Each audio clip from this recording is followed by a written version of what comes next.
We have carried on our great form from last episode, guys, and today our Champions League group stage kicks off. We have Inter Milan in a really tough match. Let's get into it and see how we do. My retirement doesn't mean the end.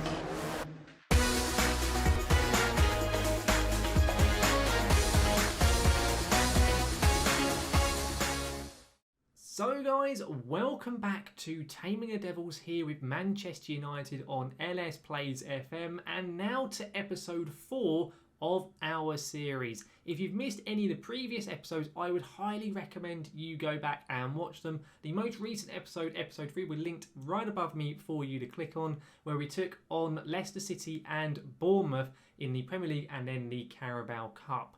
Now, I mentioned in last episode that we may have to kind of change our schedule because of the Champions League draw. Indeed, the draw has taken place and we've had our group stage decided, and the first match of the group stage is a really interesting one against Inter Milan. So as a result, we have come back early for that match, and we've also had some transfers take place because it's recently been deadline day. As a result, because of that, guys, we are only going to play the one game against Inter Milan in the Champions League, and I'll also run through with you our results and our transfers that have gone on since last time out. Before we get into the video itself though, guys, if you do enjoy today's episode, then please do chuck a like on it. It massively does help the channel out. And of course, if you're looking forward to seeing any more of my content, such as the Taming the Devils series here on FM21, or also any of my how-to tutorial videos for FM21, two of which have most recently come out today and yesterday, looking at how to install face packs and logo packs for Football Manager, then do make sure to hit that subscribe button and to ring that notification bell so you get notified when any of my content here on YouTube goes live.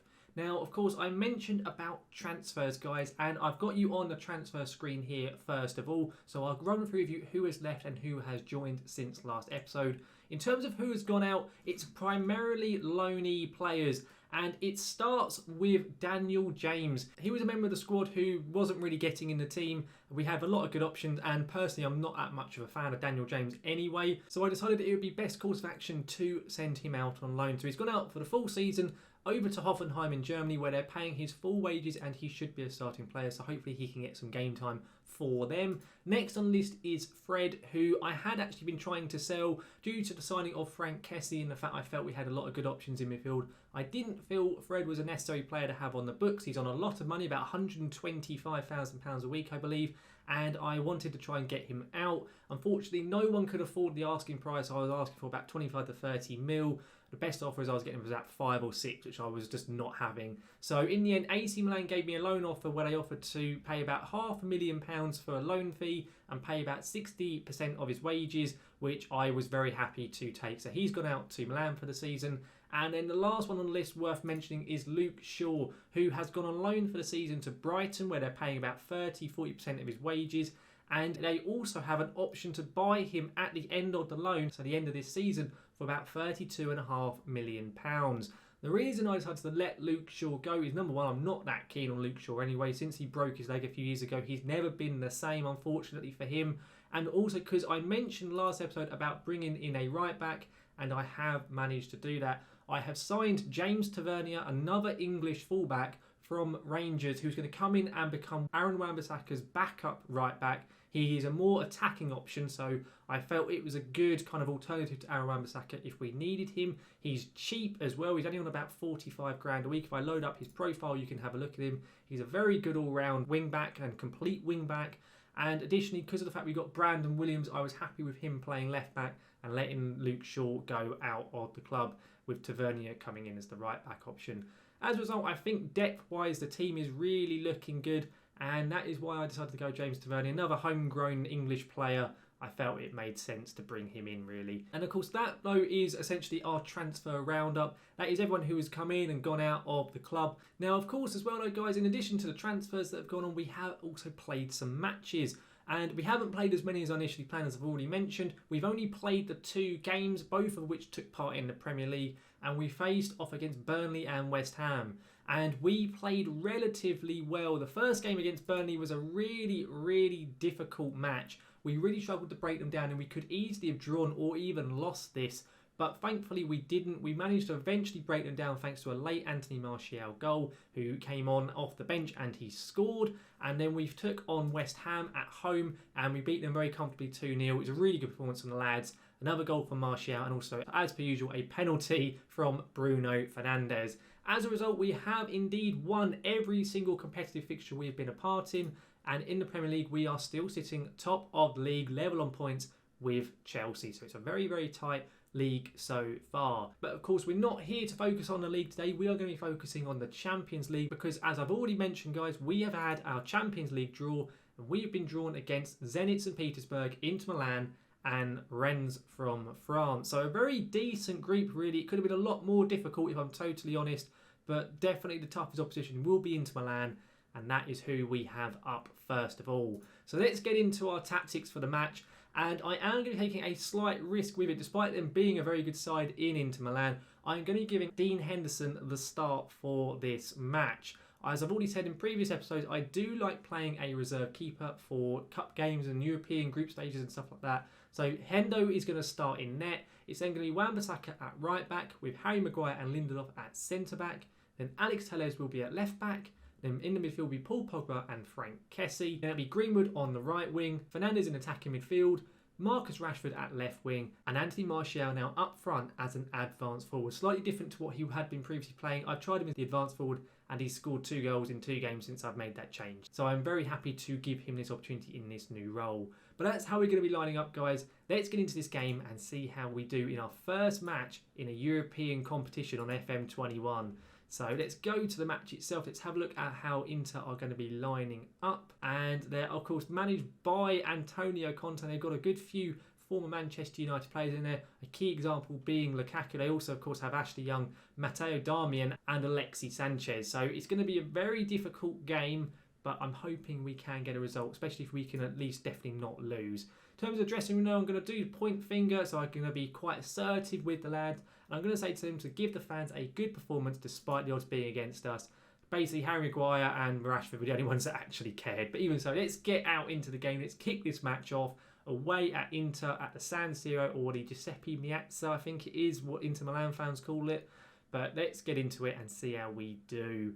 I think we're the only ones in our group which are actually playing at the moment. I think Zenit have another time when they're kicking off, so we won't see quite how we're doing in comparison to the other game in our group. But we've got an early highlight here, only 10 minutes in. Aaron Wan-Bissaka with here at the right wing has been tackled annoyingly by Pulisic. And looks like Inter are going to counter us. Indeed, they are. Lautaro Martinez in a ton of space. And Henderson, thankfully, has gathered the ball there. We've got away with that. That could have been a lot more dangerous. It really could have done. Bruno Fernandes free kick here, though. Harry Maguire just over the bar. Unlucky from Harry there. I will mention, guys, by the way, if you do enjoy live streams, I do have my Twitch channel linked in the description of the video and on the pinned comment. We did our first live stream on Wednesday when I started off our Norwich City save, and it was a good bit of fun. So if you do want to come along and join in with that, then just use a link and have a look at the channel and maybe drop a follow, and you'll be notified whenever I go live on Twitch with that save. But that was a decent effort there from the lads. Unfortunately, we are still at 0-0. It's been a very quiet game, really, it has to be said. And I don't know if we're going to see a breakthrough from either team, really. It's been a very drab opening match. In fact, dearie me, just a route one, ball over the top. Dean Henderson has been done by Lautaro Martinez. I can't blame Henderson for that one-on-one. That was just the defence getting caught out, being pushed too high. And just a very simple long ball over the top, and for whatever reason, we didn't cover it. Oh my goodness, that's such poor defending. It is literally just defending 101. So poor. That is why I'm not keen on playing Maguire and Lindelof together. I want to play Maguire and Umtiti or Tuanzebe, but at the moment, neither of them are still fully fit. They're both still recovering from their various injuries. It's very frustrating at the moment. I think Tuanzebe's played 1 game, and Umtiti hasn't played any at the moment because they're still coming back to full fitness. But it looks like we're probably going to go into half-time at 1-0 down. Indeed we are, and I'm almost tempted to actually change this up to the 5 at the back formation because our more possession-based play just isn't working at the moment. I'm going to thrash the arms, be aggressive with them. I'm going to say I'm far from pleased. Most lads seem pretty happy with that, and indeed I am going to go to our 5 at the back formation. So let's get it here. I'm going to take off Greenwood, I reckon. Yeah, I will do. Let's take off Greenwood. We'll bring on Twanzebe. We'll give him the match because he's the fitter of the two in terms of him and Umtiti. And we'll see how we get on with this formation instead. I'm going to swap Martial and Rashford over though. Let's start the second half and see how we get on with this now more counter-attacking-esque style of football. I don't know if it's going to do us any favours or not. I'm hoping it may do, but we'll see quite what happens. Hakimi here with an early chance. Thankfully, it's gone over the bar. We just look so poor at the moment. We really, really do. We've had so few shots on target and everything. We're just not doing very well. I'm going to demand more from the lads and see if we can maybe get a bit of a kind of a rocket up their backside and see if they can maybe sort themselves out. We're just being so average. We're just not seeing anything. We've been so good in the leagues and so on, but I get obviously Inter Milan are a much stronger side than all the other teams that we've played, but it's just so poor. But there is a highlight here. Are we finally going to see something from us? I'm going to ignore that little pop-up there. Come on, Rashford. Get the ball. He has done. Well done, Marcus Rashford. Tellez in quite a bit of space. Come on, son. Get it in the box. Alex Tellez. Come on. Martial in decent space. Let's put it straight at Handanovic. Oh, my goodness. Either side of the keeper there, it's probably a goal. So poor from him. Now, what do we do? Fernandes is looking knackered, but I don't really want to take Fernandes off. I'm going to bring on Cavani for Rashford, first of all. And I think that's going to be the only change we're going to make. I'm going to make Cavani more of a poacher, though, and see if this can help. I'm going to say to him he can make the difference. Come on, guys. We're running out of time. Let's go attacking as well. I just don't think we're going to get anything, are we? Oh, hang on, there is a highlight. If we don't score from this, I'm going to make a change. I see Pogba's picked up a knock, so I may sub Pogba off. Aaron Wan-Bissaka on the ball here. Maguire, come on. Let's get the ball forward. Tellez, come on, son. Alex Tellez, get a good ball in the box. He's been very good for us so far. Hang on, great ball. Martial, what are you doing? Oh, I can't believe he hasn't scored that. I can't believe he hasn't just scored that. It's so poor from him. I'm going to get Van der Beek on for Pogba because he's looking a bit knackered because of that injury. Honestly, I can't believe that. Martial, you should have scored one of your two chances, mate. It's so poor. Oh, it's so disappointing. It really is. We're probably going to lose the game as a result now. I bet Inter will score a second goal now. Yeah, it's going to be a goal. Of course it is. Oh, so annoying. I suppose we always had to lose at some point. It's just such a frustrating manner in which we have lost this game. It really is. Well, apparently we're going to have another highlight. If we score now, it's a bit pointless, lads, considering we just gave away a stupid goal. Both the goals we conceded in this game have both been really poor. The first one, just a lumped ball over the top of everyone, which didn't get picked up. And the second one, just the ball bobbles to Lukaku and he smashes it in. Oh, it's so frustrating because Martial should have scored at least twice, really. Martial with the ball here. Are we going to see anything from Cavani? Cavani's actually scored. So I'll tell you what, we still have a small amount of time. Let's go more direct. We're going to be wider as well. I don't think we have enough time. I really don't. But we got to at least go for it, I suppose. Let's try it and just see. You never know if we can maybe somehow have a miracle and score 2 goals in the last 4 minutes. No, don't VAR. VAR's just called it off for offside. Great. Oh my God. Oh, thanks a lot, VAR. Thanks a lot, Football Manager, for just completely killing the game for us there. The game was like, oh, we're going to give you a little bit of hope. Oh, no, we're going to take that away. Unlucky, lads. Oh, that's so frustrating. Well, I'm going to get aggressive at them. I'm going to say that wasn't good enough because it wasn't. It was poor as anything. We should have at least got a goal, if not 2. Oh, it's just disappointing, isn't it? Really, really disappointing.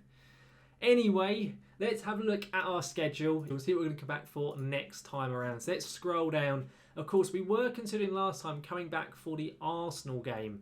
But what I'm thinking we will do is we will still come back for the Arsenal game, but we'll also come back for the Rennes game in the Champions League as well. So we'll have a Champions League and Premier League double-header with 2 very important matches. Rennes in Champions League, which is a must-win fixture after we've just lost to Inter, and of course Arsenal in a very important Premier League match. But guys, that just about wraps up this episode here today. I really hope you have enjoyed it. I mean, it's a very frustrating match, but hopefully that isn't a sign of things to come in the European competitions.